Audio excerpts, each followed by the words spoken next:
grab yourself and tear up along his leg. Sometimes they're hard to start. I think sometimes I swear that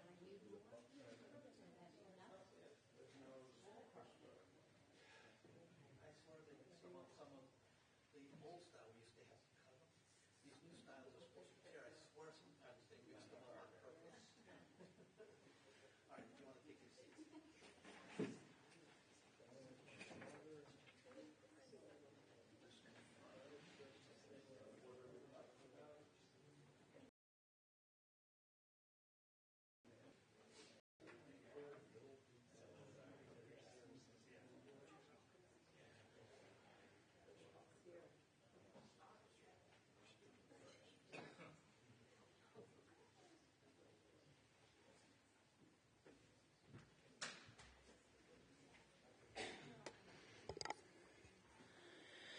מזמור לדוד,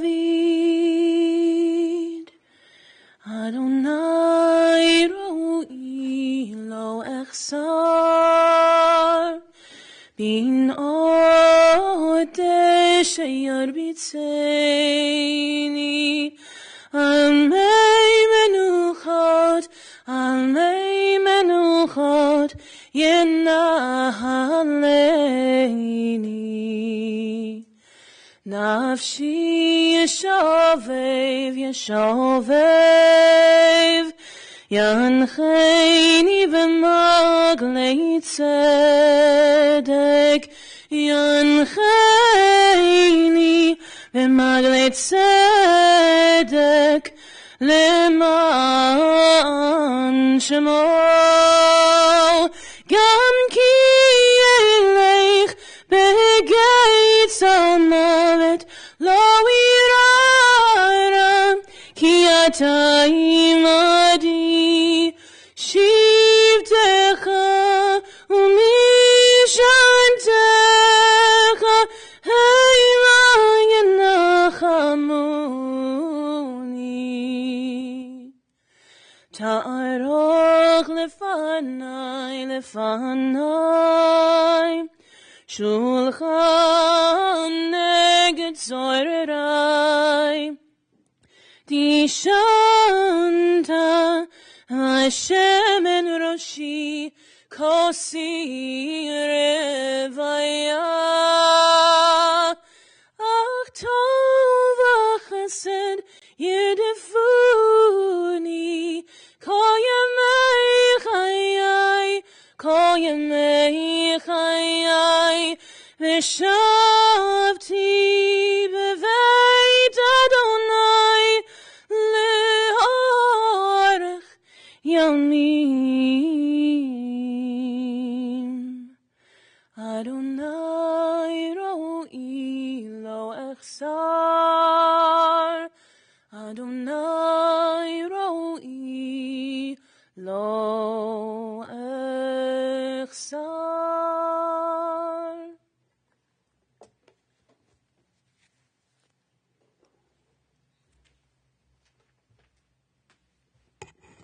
As our cantor began our service today by chanting Psalm 23 in the Hebrew, you can join with me Psalm 23, the Lord is my shepherd. The Lord is my shepherd, I shall not want. He maketh me to lie down in green pastures. He leadeth me beside still waters. He restoreth my soul. He guideth me in straight paths for his name's sake. Yea, though I walk through the valley of the shadow of death, I fear no evil, for thou art with me. Thy rod and thy staff, they comfort me. Thou preparest a table before me in the presence of mine enemies. Thou hast anointed my head with oil. My cup runneth over. Surely goodness and mercy shall follow me all the days of my life, and I shall dwell in the house of the Lord forever. We gather today to share words of praise, of honor, of love, and of gratitude, as we recall with great affection a beloved daughter, a beloved sister, a beloved wife, a beloved mother, a beloved grandmother, a beloved great-grandmother, a beloved aunt, great-aunt, and a beloved friend, Marilyn Bell. And though it is difficult to say goodbye to such a special, remarkable woman. Today is truly a celebration of a wonderful long life. Marilyn was short and sweet, a gute neshama, as we say, a caring and giving soul. She lived life the right way, selfless, generous, and giving. She always said just the right thing at the right time. We want to extend our deepest condolences to Marilyn's family, to her 4 children and their spouses, to Alan and Susan, to Janie and Rick, to Debbie, to Nancy and Stephen, to the apples of her eye, her grandchildren, Amanda and Andrew, David, Kara and Chris, Lauren and Nick, Brian, Weston, Jenna, Jordan and Amanda, and Joshua and Cooper. And to the diamonds in her crown, her great-grandchildren, Bryn, Blake, Daniela, and Lila, and to Hudson and Freddie. To her sisters-in-law, to Eileen, and to Susan and Mark, and to the many, many adoring nieces and nephews. Marilyn now joins all those who have gone before. Most especially, she is reunited with the love of her life, her beloved husband of more than 68 years, Herb Bell. She's rejoining her brother, Mervyn, her parents, Jean and William, her in-laws, Julius and Francis, her dear daughter-in-law, Diane, and son-in-law, Craig, all of blessed memory. Today we have some very special tributes from the family, and first we'll call up her daughter, Janie.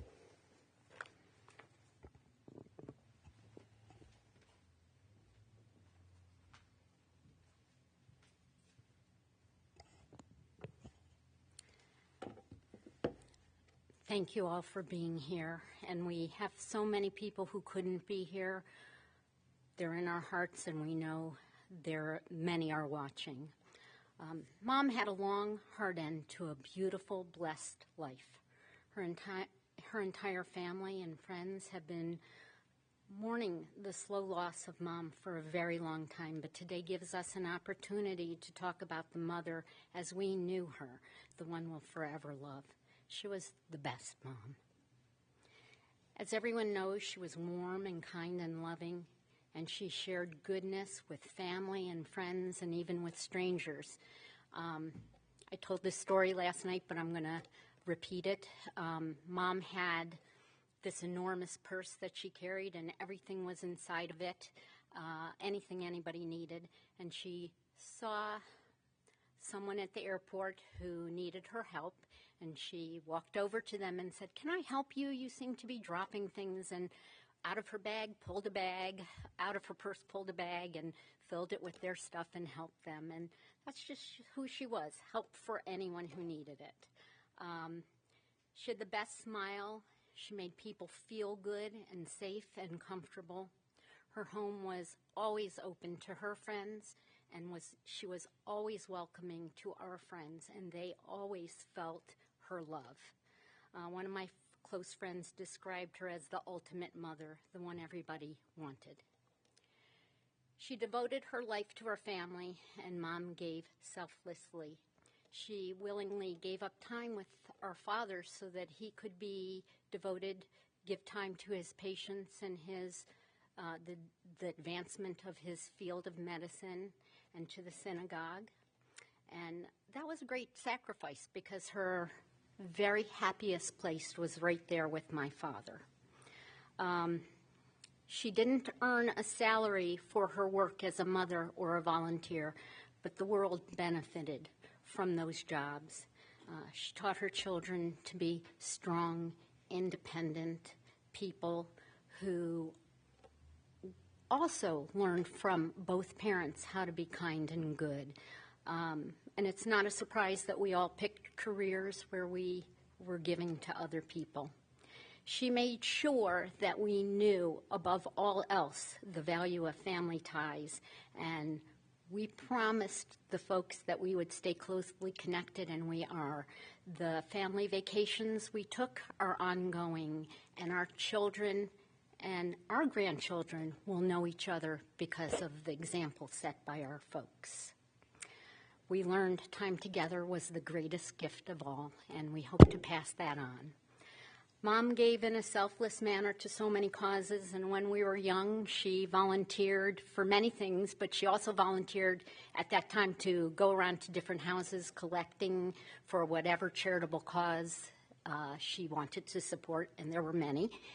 So she agreed to collect, but she actually made us do the collections. I was not so happy at the time, but it really taught me the value of tzedakah, charity, and I appreciate it now. I've had the privilege of spending a great deal of time with my mother these last few years, and it really was an honor. I'll miss holding her hand and kissing her, but the truth is I've been missing her for a long time. I miss our talks. I miss her hugs. And I miss our holidays. But I'm at peace with this. I know her soul will go exactly where it should be, and she is with Dad again. I know they'll forever be holding hands. I believe love is the most important thing in the world. And Mom had that in abundance. She had it from the moment she was born all through her life. And I'm now going to focus on the love Mom shared with us. I'll think of her every day, just like I do with Dad. And I know the love and values she taught will guide me through life. I'm very grateful to the family I was born to.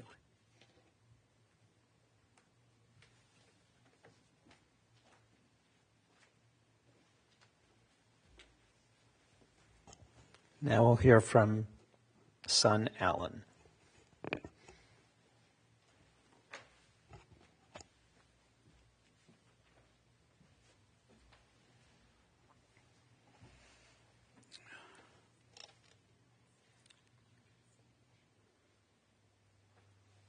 Thank you, everybody, for coming today.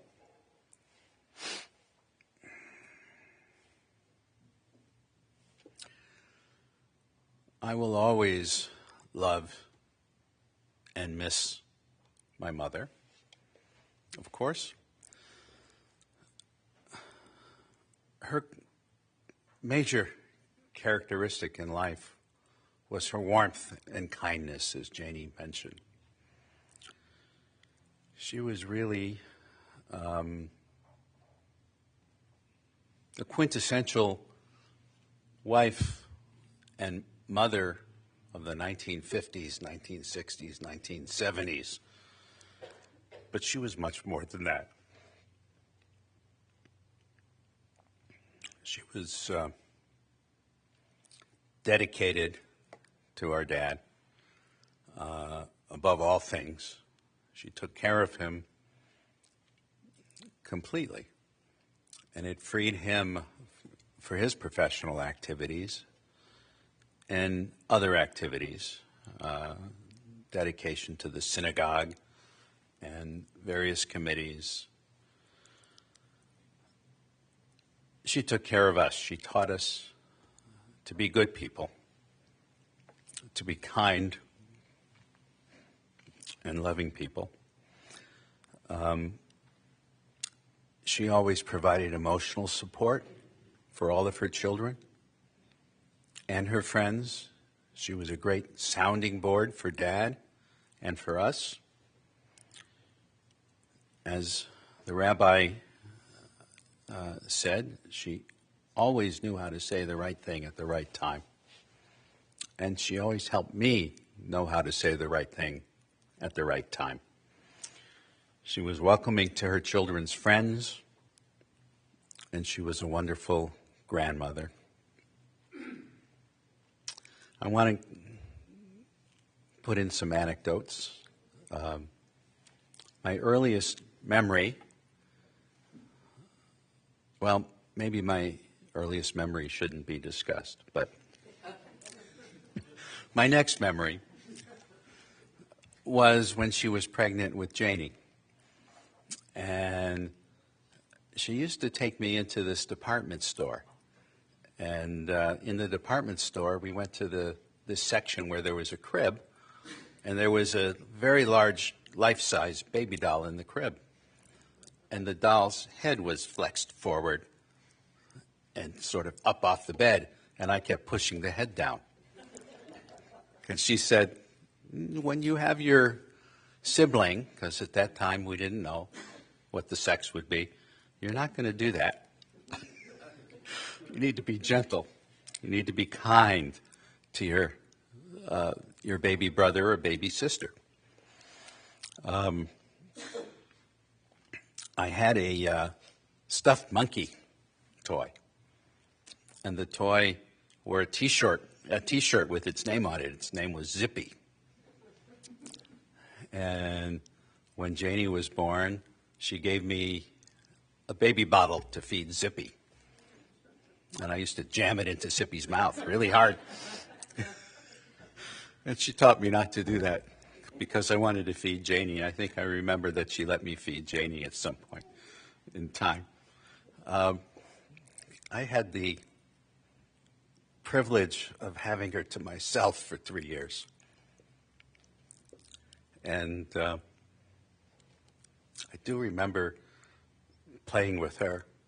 I remember a little older when we lived in Virginia, and we lived in a house instead of an apartment, and we had a yard, and I'd run around with my cowboy hat and my cowboy vest and my 6-shooters on my side, and I'd come, and I shot her, and she said, "You don't want to shoot me, do you?" And I said, "No." I didn't do that anymore. She was a very sweet person. I think everybody who knew her thought she was just the sweetest person. But she had her looks. She could get us to be quiet with just one of her stares. You knew when you weren't making her happy. And I think that's the way she got us to behave. She was so sweet that we never wanted to disappoint her. And I remember her even on the phone with repairmen. "You mean you can't come for 2 weeks? I'm so disappointed." And they'd come in 2 hours.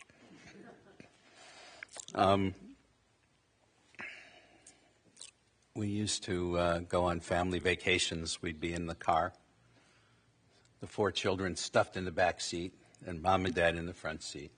And of course, the back seat was made for 3.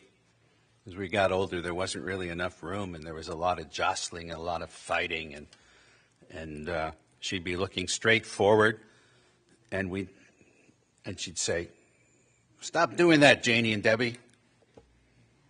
And we wondered how she knew. And she said she had a third eye, and it was in the back of her head, and we never could find it. We kept looking. We kept looking. She was more than the sweet, kind mother and housewife. She was a brave soul. She battled with breast cancer, which I believe she had at age 32, when she had 4 children who were under age 10. She survived breast cancer, and she gave back by volunteering for an organization called Reach for Recovery, where she counseled other women who were recently diagnosed with breast cancer.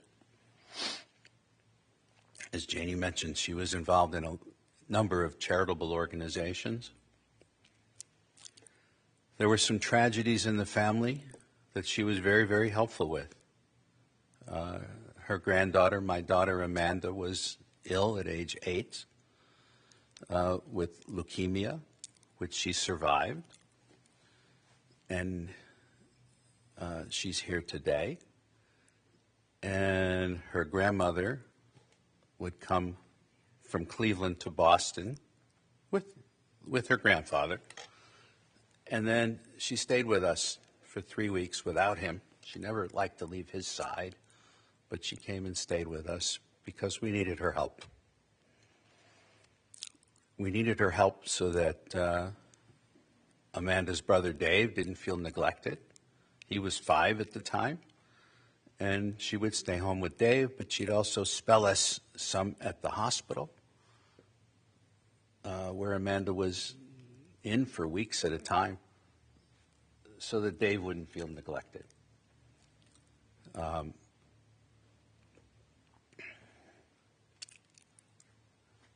She hated bugs. She really hated bugs. She hated dirt, and she hated bugs. So Dave, at that time, had 2 frogs. He had 2 frogs, and the frogs ate crickets. And she and Dave were out in the yard catching crickets to feed the frogs. And, of course, they couldn't catch enough crickets to feed the frogs. She also hated frogs, by the way. And she had to go to a pet store and pick up a bag of crickets. And she fed the crickets to the frogs with Dave. And so she conquered her hate of the crickets. She also conquered her fear of driving. She didn't like to drive on the highway. She didn't like to drive on busy roads. And to get to our house, which was in the Boston suburbs, she had to drive down windy side streets and then a windy main road that went around what we have in the New England area, rotaries, which are free-for-alls of traffic in order to get to the children's hospital where Amanda was. She really conquered these fears and did a wonderful job of supporting our family. She was generous with gifts. I wanted to share some words that some of my friends from way back texted to me. She was kind and sweet. I remember many fun memories of late-night conversations at the Bell kitchen table with your mom. Your mom was a special person. I never heard her utter an unkind word. All of that's true. She was a wonderful hostess for family occasions and a wonderful hostess for some professional meetings at events at the house for Dad and Dad's associates.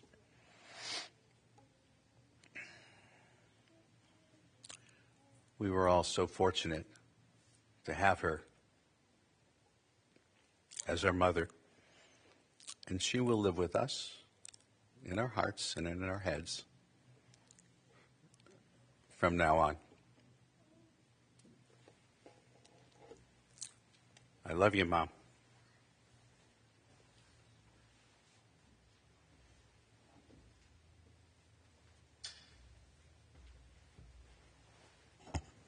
Now we have a special tribute from daughter Nancy.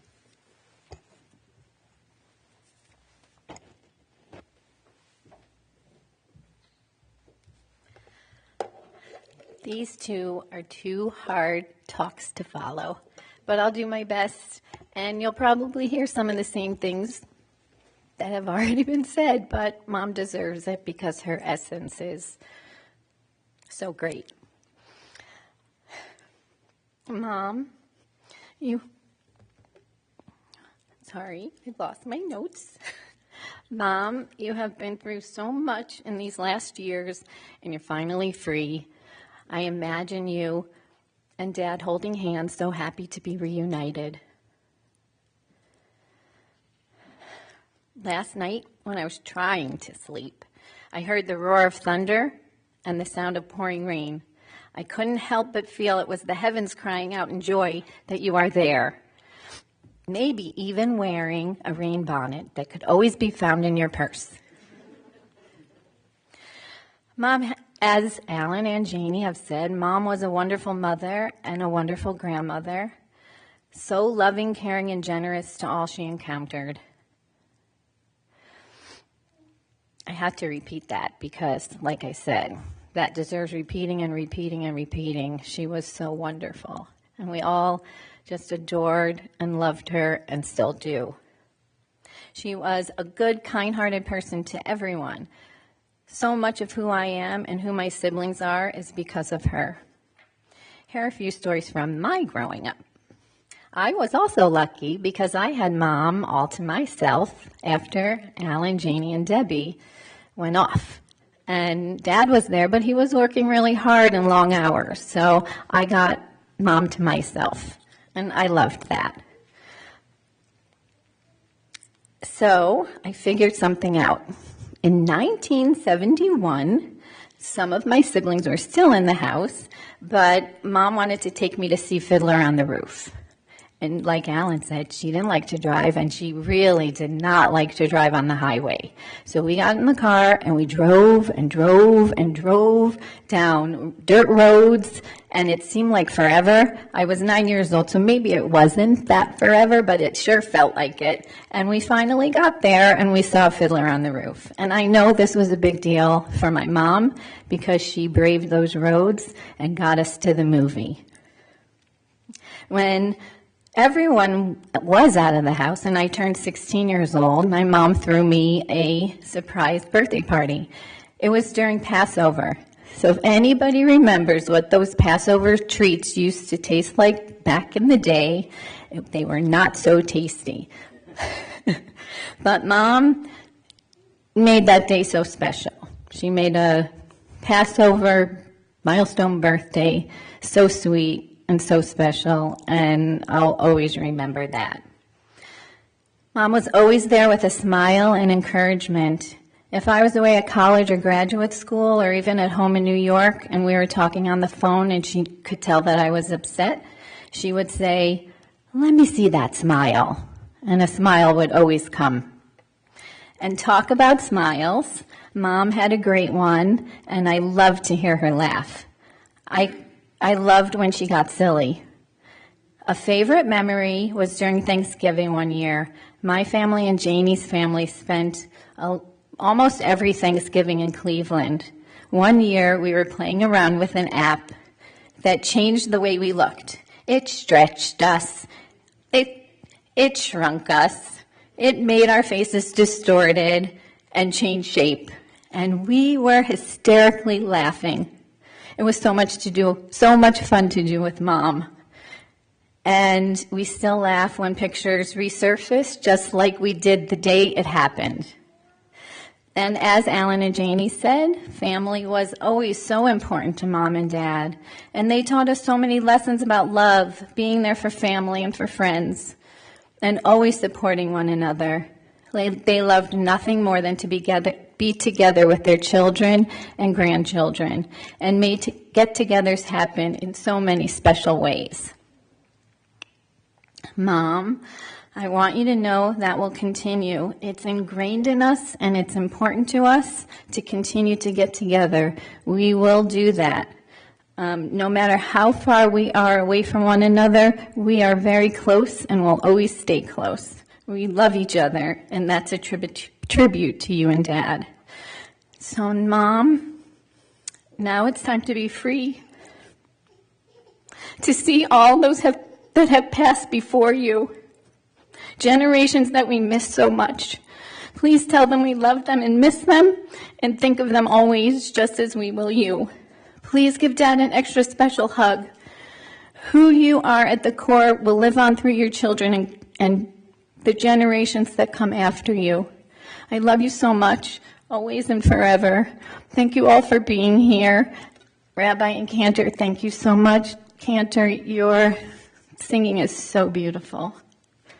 And Mom, love you.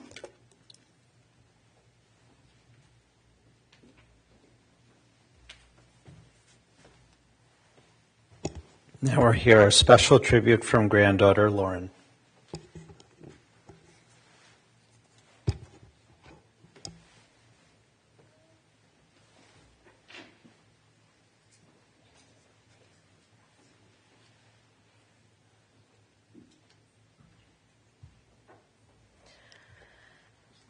Hi, everyone.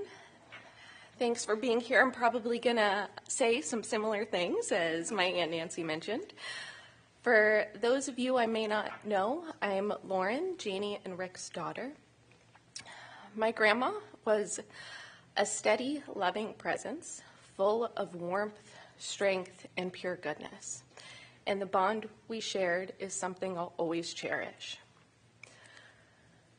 The last time I saw my grandma was about 2 weeks ago, and I didn't know it, that it would be our final moment together. But as soon as I walked into the room, she looked up and gave me a big smile, something I hadn't seen in several months as her disease had progressed. My grandma had a way of making me feel so deeply loved and so incredibly special. And that smile was her way of giving me that feeling one more time. It brought tears to my eyes, which, let's be honest, isn't that hard to do. And I kissed her cheek, hugged her, and told her how much that meant to me, how much she means to me. I told her how lucky I was to have her as my grandmother, to have been loved by her, to have been her love bug, as she called me. I told her that she and my grandpa enriched my world, and that I'd be back in town in a couple weeks for Passover, and I'd come see her then, and that I'd keep visiting and giving her love for as long as she was here. But I also told her that if she needed to go, before then I understood, and that I wanted that for her too. To be free from the cruel disease, and to be reunited with my grandpa and all the loved ones she's missed. I told her I would miss her forever, but the truth is I already miss her now. And I'm so grateful for her smile, for her love, and for the incredible gift of being her granddaughter. And that moment was her parting gift to me. A memory I'll carry with me always. A reminder of the comfort and strength of her love. And while I'm relieved she's at peace, this loss is so intensely hard because my grandma is such an important part of my life. But I wouldn't trade any of it, because loving her and being loved by her was one of the greatest gifts I've ever been given. And I'll do my best to honor her and my grandfather's memory by living the example they set of family, of kindness, of goodness, and of doing what we can to make the world a better place.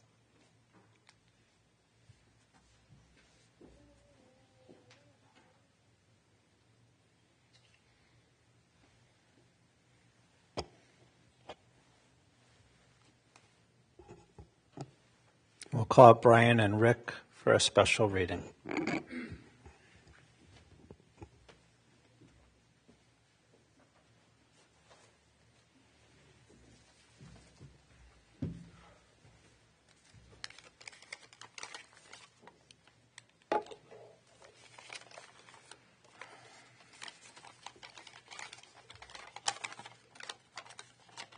This is called A Love Letter from Those Who Have Passed On, written by Talia Hunter. We're going to alternate here. Take the love you have for me and radiate it outwards, allowing it to touch and impact others. Take the memory you have of me and use it as a source of inspiration to live fully, meaningfully, and intentionally. Take the image you have of me in your mind and allow it to fuel you to take action, seize the day, and be reminded of what is most important in life. Take the care you have for me and let it remind you to take for yourself fully and shower yourself with our own love, with your own love. And take the pain and grief you feel following my loss and alchemize it into love, compassion, and beauty. Build a castle from the wreckage of my passing and allow it to unlock your greatness and potential and empower you to become more than you ever thought you were capable of being. and know that I can never fully leave you and will always remain beside you, watching over you in spirit. And that the love I have for you lives on through the connections you form, the kindness and compassion you share, and the future relationships and friendships you cultivate. And until we are one day reunited, I will remain with you through the storms and chaos of life. And am always beside you, walking with you, laughing with you, crying with you, and smiling with you. And I am proud of you for being strong. I'm proud of you for being brave, and I am proud of you for being you.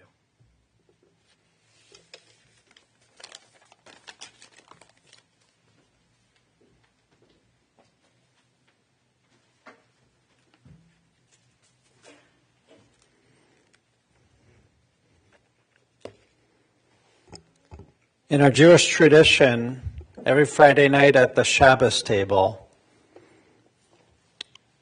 spouses, husbands, children, grandchildren recite a passage from our Bible, from the book of Proverbs, to their wife, to their mother, to their grandmother, called Eshet Chayil, a woman of valor, of strength. And I'd like to read a portion of it. Eshet Chayil miyimsa v'rachab mipnem mechra, batak bal lebala v'shala lo yachzar. What a precious find is a woman of valor. Her worth is far beyond rubies. Her husband puts his confidence in her and lacks nothing. She is good to him, never bad, all the days of her life. She opens up her hand to the needy. She extends her hand to the poor. She is clothed with strength and splendor. She looks to the future cheerfully. Her mouth always opens with wisdom. Her tongue is always guided by kindness. She oversees the activities of her household. She never eats the bread of idleness. Her children come forward and bless her. Her husband praises her, saying, "Many women have done superbly, but you surpassed them all." Extol her for the fruit of her hand, and whenever people gather, her good deeds will speak her praise. I think that was written for our Marilyn. Everyone that met Marilyn loved her, and I'm lucky to be counted in that, knowing her for the last 24 years. For she was pure goodness, thoughtful to a fault. She had the greatest smile, as you said. She was nurturing, beautiful on the inside and on the out. Always dressed nicely. She never wore jeans. Her hair was always done with her Friday trips to the beautiful parlor. She exuded warmth, but yet she was always cold. She needed to bundle up in multiple layers, to wear her winter coat out at Nag's Head when it was 95 degrees, and use a down blanket. She kept the house at 80, so hot that you nicknamed it the sauna. And you made sure when you'd come into Cleveland for Thanksgiving not to bring winter clothes, but to bring shorts and T-shirts. But as I said, she exuded warmth, was welcoming to a fault, with an inner strength, and lived by a strong moral compass, honesty, integrity, generosity, patience. She knew her values, she lived by them, and she passed them on to you. She was selfless, as Janie said, devoted to each one of you, her husband, her children, to family, to synagogue, to community and faith. This week we begin a new Torah book called Leviticus or Vayikra, and the focus of the book is sacrifices, with detailed descriptions of the offerings voluntarily given from the heart. Today we celebrate a selfless and dedicated woman who sacrificed for family and all those around her, who gave of herself unceasingly and lovingly. The word for sacrifice in Hebrew is korban, which means to draw close. Every act of love that Marilyn performed strengthened that bond, brought you closer to her and to each other. Marilyn and Herb's 70-plus year love affair began many, many years ago in Baltimore, when she was just 14 and he was 16. The story comes from Herb's sister, Susan, And Susan, you were younger then, and you told me that you always wanted a sister, and that Marilyn was that for you. So here's the story. Herb from New York City had much family in the Baltimore area, and often Herb and Susan would go to Baltimore with their parents to go and visit, especially with his cousins. It so happened that Marilyn's grandparents lived just a few houses away from Herb's cousins. During a visit, Herb asked his family if there was any girl they knew in the area that he could go out with that night. And he was a teenage boy and he wanted to see someone. It so happened that same day that Marilyn just came back from a not successful blind date, not in the best mood, and went to her grandparents' house afterwards. At about that same time, Herb's cousins gave Herb the phone number to Marilyn's grandparents' home because they knew Marilyn was there often.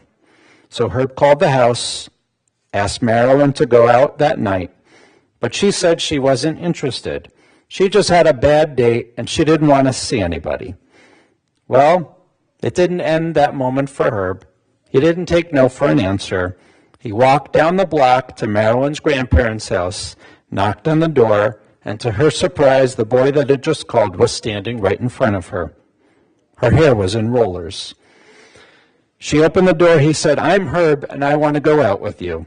And she said, "Even when I look like this?" He said, "Yes, and I'll pick you up in an hour." Well, as we say, the rest is history. They never spent a New Year's apart. They were so young, their family, though, wouldn't let them get married. 14 and 16. Herb's parents made him wait until he graduated from high school, college, and medical school. And it happened. On the day that he graduated from medical school, Tulane School of Medicine, Marilyn and Herb were married in New Orleans that same day. As they had 8 years of dating, mostly long distance, the story goes that they both still did some dating on the side.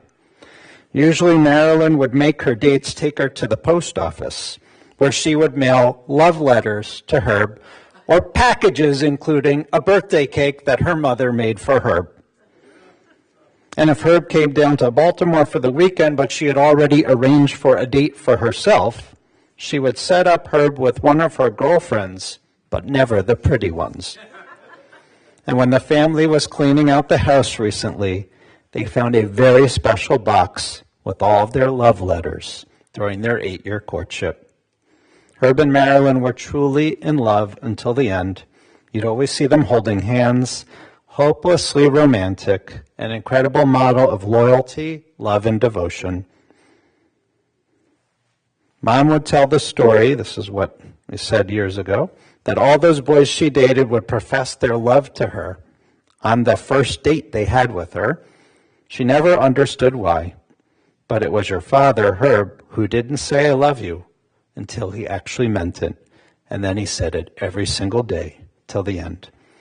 They were adoring partners that still giggled into their golden years, best friends who honored each other, with an incredible partnership, always working as a team, understanding each of their roles, allowing each other the freedom to do their part.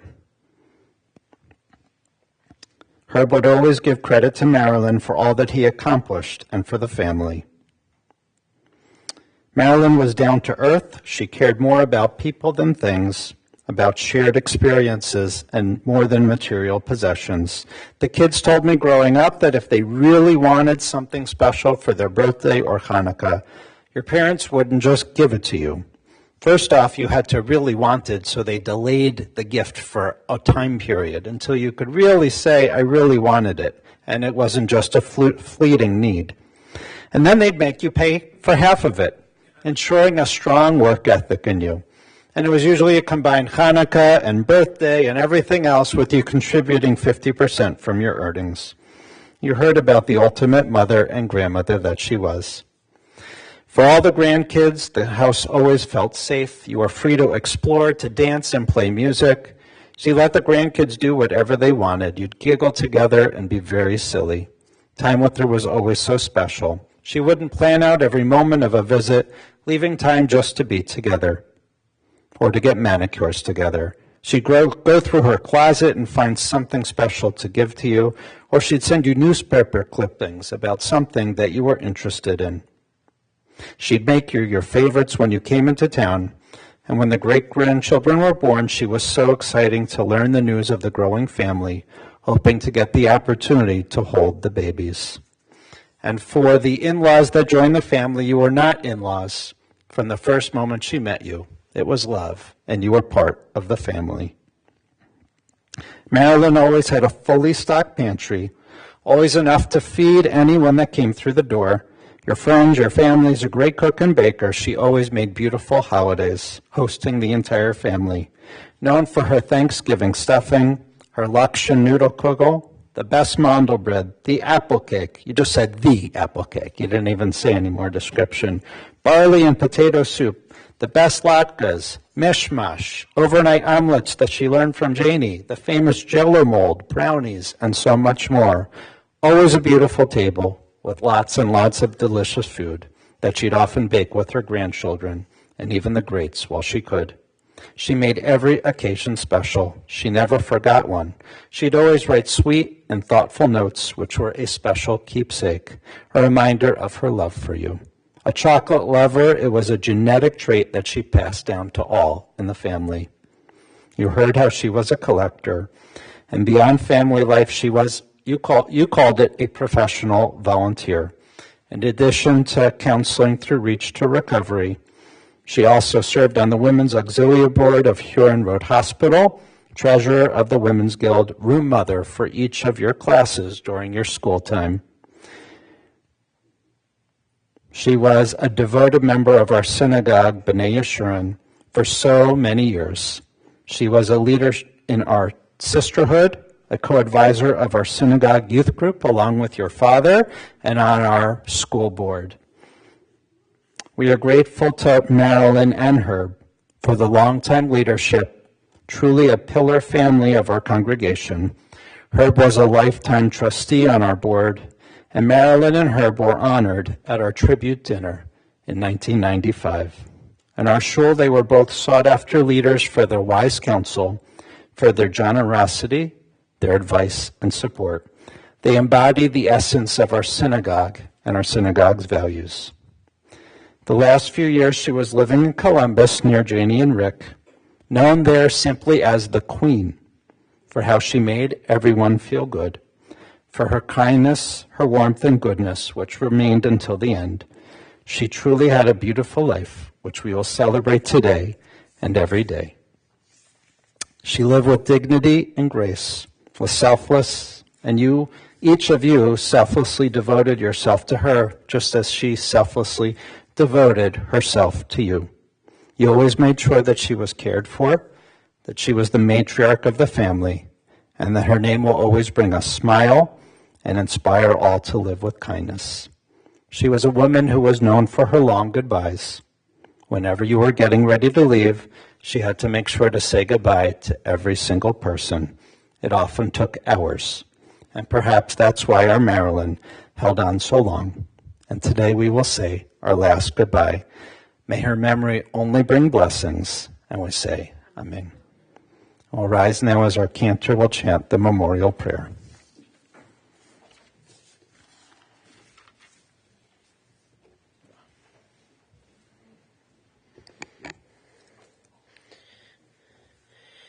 Elo aslichot,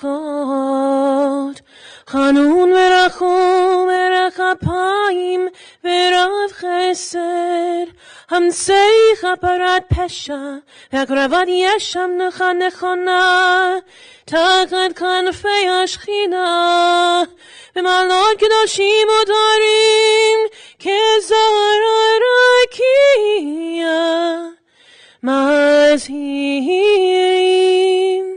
and Nishmat Masha Chaya bat Avigdor ve'yenta Rivka, she'alcha le'olama, Anna b'rachamim, zachara la l'tova, kol zechuyotea betzidkotea, be'artzot ha'chayim uftach la, sharei tzedek ve'orah, sharei chemla v'chanina, בסתר כנפיך הסתיריה לעולמים, וצרור בצרור חיים את נשמתה. אדוני הוא נחלתה, ותנוח בשלום על משכבה, ונאמר אמן. Exalted, compassionate God, grant infinite rest in your sheltering presence among the holy and pure, to the soul of our beloved Marilyn Bell, who has gone to her eternal home.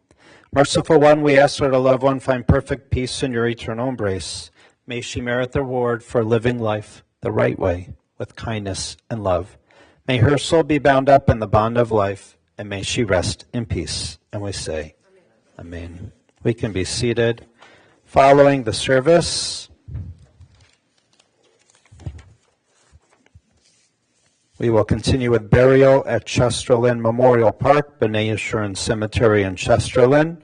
And then the family will receive friends for Shiva at the Hotel Residence Inn in Beechwood. That is on Park East Drive, today from 5 to 8, and tomorrow, Tuesday, from 1 to 3 and 5 to 8. And we'll be holding minion services at approximately 5 o'clock today and tomorrow. Those who would like to contribute in Marilyn's memory, the family has asked for donations to the Alzheimer's Association, to the American Cancer Society, to the Zusman Community Hospice, or to our synagogue, B'nai Yeshurun congregation.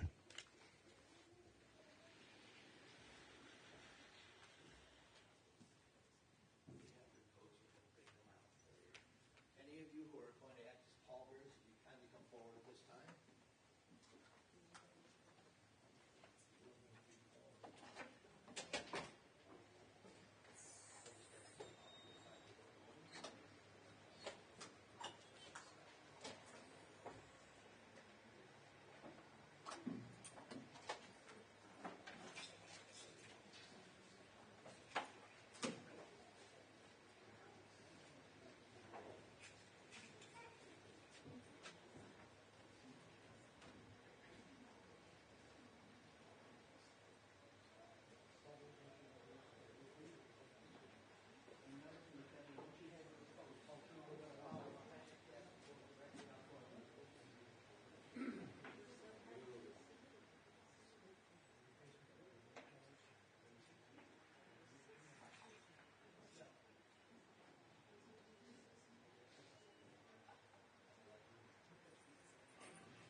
Folks, if you want to step to your cars and put your headlights on, you're ready to go. Make sure your brother finds us. And I'll turn my phone off silent. I'm in the white car with the Illinois license plate. He could also come out there. So text me. Back there. I don't know, over there. Back there. Just walk straight. She's been in hanging. there.